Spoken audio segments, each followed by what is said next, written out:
Ассаляму алейкум ва рахматуллахи ва баракатух. Я Виджи Шамсудинович, житель Республики Ингушетии, бывший владелец сети магазинов охлажденного оружия. Эти магазины были ограблены с сотрудниками Центра противодействия экстремизму по Республике Ингушетии. Также они неоднократно за один день обстреляли меня, то есть покушались на мою жизнь. Также ограбили магазины, ограбили мой дом, угнали машину со двора, который стоял на улице.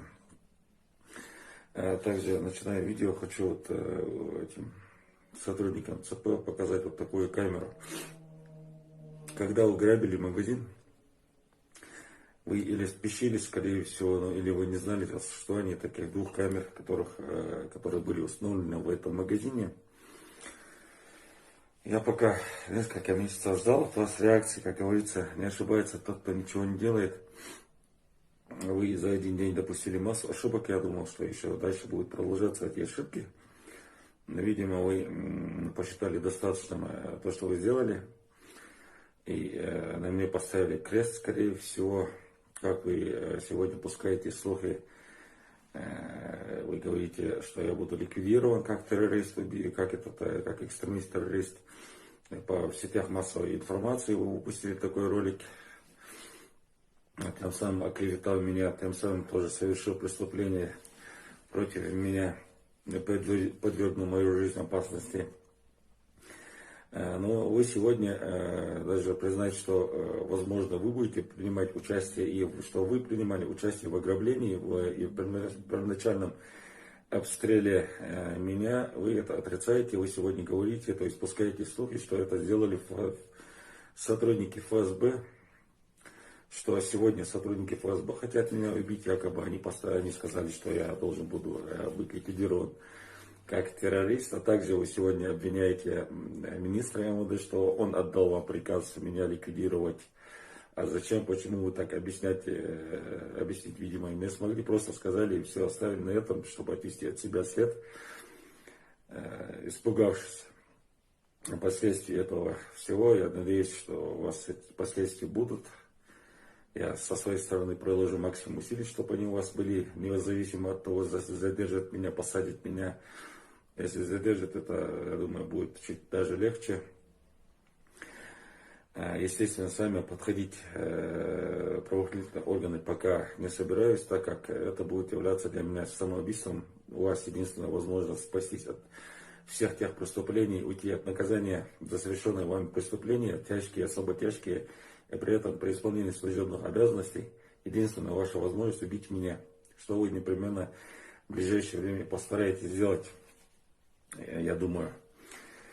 Но в любом случае, я тоже кое-что подготовил для вас. Мне сегодня, хотя по закону, пока судом не установлено, что человек является преступником, пока судом это не установлено, я не являюсь преступником, но вы решение о ликвидации выносите заперед, так как не имея доказательств, вы по-другому поступать с человеком не можете, а работать по-другому, собирать доказательную базу вы не можете из-за своей бездарности.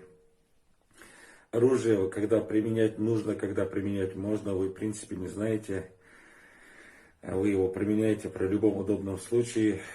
Как я понял, для вас лучше человека убить и обвинить его в терроризме, потом на этом еще заработать и тем самым сохранить свою работу и свою контору. То есть говорят, что обстановка в Ингушетии не такая стабильная, хотя у нас, как все знают, кроме вас, кроме ваших действий, нету ни терроризма и ни террористов.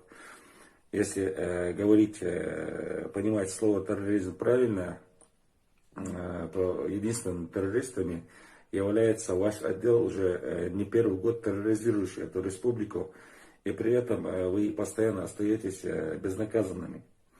В общем, вкратце скажу, что и какие преступления вы сделали за один день, а дальше буду снимать дальше ролики и буду конкретно описывать, как вы поступали, то есть конкретно как вы обстреливали. В общем, и каждого один день, то есть 14 февраля 2020 года утром меня обстреляли один раз из автоматов, хотя на тот момент, где я находился в селе Икажево. На этой улице еще кроме меня находились люди, не боясь, что вы также кроме меня можете других ранить. Вы прекрасно видели, что я не вооружен, вы прекрасно знаете, конечно знаете, что я не стрелял, и стрелять у меня не было даже не только боевой, даже травматического оружия с собой. В вашу сторону я ничего не направлял, вы это прекрасно видели. Те камеры, под которыми я пробегал, вы это оборудование, насколько я знаю, забрали, чтобы потом не было доказательств против вас, но там живые свидетели остались. От этого места я отошел где-то метров 100, там же меня обстреляли еще три сотрудника, которые находились в 10 метрах от меня. Там я уже не получил ранения. Первоначально при первом обстреле получил два ранения. Одна пуля попала в руку, и вторая пуля попала в правый бок, задев, оставив небольшую царапину на печени. И, естественно, вы зададитесь вопросом, потом оставите комментарий, как он узнал, что печень, у меня рана была до того раскрыта, что я печень свою видел сам. Сам эту рану, между прочим, я очистил, сам его и перевязал, никто меня не зашивал, я эту рану не зашивал долгое время, так как внутреннее состояние печени приходилось наблюдать ежедневно и очищать эту рану. Оттуда, с Икажева, я ушел уже, перебрался в Плиево, где я прописан, где проживают мои родные. Вы, поняв, что я ушел от вас, что у вас не получилось меня убить, так же потом устроили, в этот же день, через несколько часов, устроили обыски у всех моих родственников и в магазине, где я работаю. Но до этого момента, устроив обыск в том месте, в Икажево, где я проживал, оттуда украли 1 миллион 380 тысяч рублей в сумме, которая находилась, которую я копил на покупку товара.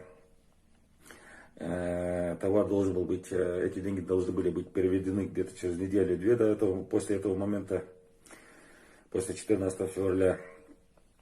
А также вы украли автомобильную мойку стоимостью 20 тысяч рублей, автомобильный аккумулятор пропал из дома, женские украшения пропали. Так как еще кроме охлажденного оружия я занимался, еще у нас был магазин канцелярских товаров, аксессуаров, подарочные товары. Там находились в доме остаток товара, вазы, какие-то канцелярские товары. Этот товар полностью исчез. Также исчезли инструменты разного вида. Две игровых приставки Sony PlayStation 4, я не знаю, говорил, нет. Потом мы устроили обыск уже Плиева. Того же дня из магазина вы украли где-то товар, оружие охлажденное в районе 5 миллионов рублей. Также в этот магазин вы на этой камера хорошо сняла. Вы подкинули хатапчик, самодельное взрывное устройство, которое незаконно хранится у вас, у ваших сотрудников. Также подкинули гранату, лимонку. Ну, в общем, попытались меня сделать террористом, экстремистом. Но в итоге экстремистом сделать меня не получилось. У вас просто получилось несколько статей. То есть возбудите уголовное дело по нескольким статьям. То есть незаконное хранение оружия, разрушительных веществ и так далее. Обыск проходил с нарушениями в магазине. Там не присутствовал ни один из членов моей семьи. Совершеннолетних вы их не пригласили специально. Хотя этот магазин находился недалеко от того места, где проживает моя мать, мой родной брат. И вы прекрасно могли оттуда взять их, кого-нибудь из них, когда проводили обыски, чтобы они там присутствовали. Но их присутствие вам мешало, мешало подкидывать то, что вы подкинули, и украсть то, что украли. А также из этого магазина пропала сумка, зеленая камуфляжная сумка с суммой 125 или 120 тысяч рублей, я не знаю, не помню сейчас, или 5 тысяч положил или взял я их оттуда. Кроме этого, пропал мой паспорт. Кстати, на мой паспорт потом я слышал где-то, что на него или оформили кредит, или пытались оформить кредит, или купили в каком-то магазине на мой паспорт какое-то оборудование на какую-то сумму. То есть и даже мои документы до сих пор используются. Сегодня уже прошло 3-4 месяца уже с этого момента. Ни Следственный комитет, ни прокуратура, ни отдел собственной безопасности противодействия вот таких людей, хотя они прекрасно знают, что они неправомерно применили оружие, незаконно пытались меня убить. Также ограбили мой дом, мои магазины, потому что Эти факты до них доносили заявления неоднократно, насколько я вижу, уже в соцсетях мои родные писали, но все равно эти факты игнорируются полностью. Судя по всему, все структуры в этом замешаны. Но есть один нюанс, который мы сегодня не исправим в этой республике. Ситуация у нас кардинально изменится в худшую сторону. Сегодня мы видим, что сотрудники Центра противодействия экстремизму пытаются выставить себя как патриотов республики, якобы борцами за организованную преступность, с организованной преступностью в республике. Но если даже так, хотя это не так, мы знаем, что у них личные неприязные отношения с теми людьми, которых они сегодня пытаются задерживать и задерживают. То есть это уже на личных интересах основаны их действия. Завтра эти действия закончатся. И вот те же сотрудники Центра противодействия экстремизму перейдут к своим раньше совершенным преступлениям, то есть пыткам, похищениям людей, которых неоднократно их обвиняют жители республики. Но опять же, эту информацию я не подтверждаю, так как это завтра будет, возможно, они попытаются использовать против меня. Это слухи, я говорю слухи. Но факт остается фактом, что доказанные факты есть, что сотрудники Центра противодействия экстремизму занимались преступлениями, то есть пытками людей и занимались вымогательством. Один факт — это Хамхоев Тимур, который находится, если, по-моему, или освобожден, я не знаю, привлекли его к уголовной ответственности за разбой или вымогательство. То есть, пользуясь служебным положением, этот человек занимался вымогательством. Также в этот день, забыл сказать, 14 февраля, я уже Плиева, я уже катался на машине. На машине уже подъехал в аптеку одну, там уже купил все себе нужные лекарства, рану кое-как очистил, перевязал кровь, остановил. И в этот день уже я катаюсь на машине, вечером этого же дня Плиева меня обгоняет серебристая приора на одной из улиц Плиева. Серебристые приоры без номерных знаков переграждают дорогу, из этой машины выходит несколько человек. Один выложил пистолетом Стечкина, этого человека я знаю, это Хамхоев Адам, замначальника управления Центра противодействия экстремизму. Этот человек открывает огонь по машине, поставив при этом автоматический режим. И при этом крича то ли выходить, то ли лежать, что-то такое. Но я не думаю, что нормально адекватный человек будет выходить навстречу тому человеку, который в тебя упор стреляет. Естественно, я не вышел, машину разворачиваю уже назад. Как только я машину разворачиваю, с правой стороны подходит второй стрелок, уже вооруженный пистолетом Макарова. У меня машина была прозрачная, то есть не затонированная. Они прекрасно видели мои руки, которые держали руль на этот момент. Прекрасно видели, что ни в машине, ни у меня в руках нет оружия, но все же. Человек, который подошел с правой стороны, я замечаю, что он целится мне в голову. В этот момент я одной рукой удерживаю руль, откидываюсь на правое сиденье, но все равно получаю одну пулю в голову. То есть пуля не задела мозг, но она прошлась по голове, повредив кожу, череп. После чего начала пропадать память. Эти события пришлось восстанавливать очень долго. Несколько пуль еще попали в ноги, обе ноги. На одну ногу я, скорее всего, остался хромым на всю жизнь. Нога до сих пор соседнего отека находится. И потерял зрение на один глаз. С чем это связано? Может, с этой пулей, которая попала в голову, я понять не могу пока. Но зрение начало пропадать после этих событий. Этот же Хамхоев, который из Стечкина обстреливает меня. Также, как только я отъехал от этого места, максимум километр, там уже моя машина глохнет. Скорее всего, двигатель был поврежден. Я выскакиваю из машины, выхожу, эти же люди на своей машине меня догоняют. Этот Хамхоев выходит из своей машины и добивает, то есть дальше продолжает стрельбу из пистолета Стечкина, при этом он ведет автоматический режим.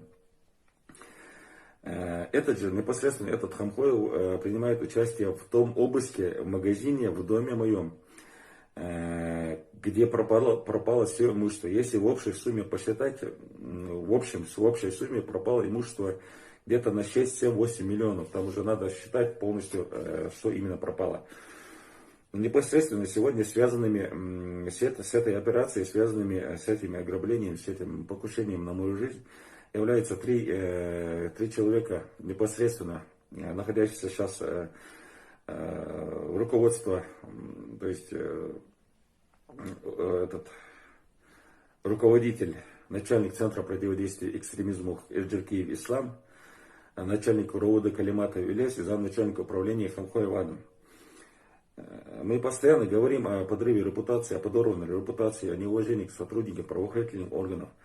Неуважение к сотрудникам правоохранительных органов не будет никогда, пока вот такие люди гуляют по Ингушетии и убивают людей, похищают их имущество. Ладно, допустим, если я являюсь каким-то преступником, что я конкретно отрицаю, то есть причастность к преступлениям, к любым преступлениям, которым меня сегодня обвиняют, я отрицаю, в моих действиях нет ни одного состава преступления.